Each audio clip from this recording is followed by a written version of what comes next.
How to change wallpaper for individual chats on WhatsApp. Let's get started.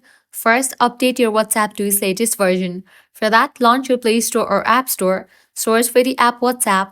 After app appears, if you find the option of update, just click on it and update the app to its latest version. Then, launch it. Now, at the bottom, you're gonna find different option. Navigate to the option chats. Now, head over to the chat in which you wanna change the wallpaper. Then, click on the username. Now scrolling down, you're going to find this option of chat theme. Click on it. Now here you're going to find different option, theme, chat color and wallpaper. Select the option of wallpaper. You're going to find different options over here. Also, you are able to select the wallpaper from your photos.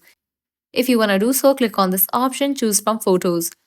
But for now, I'm going to select this one wallpaper. After you select it, click on set wallpaper. Now I can head back and check. So this way you are able to change wallpaper for individual chats on WhatsApp.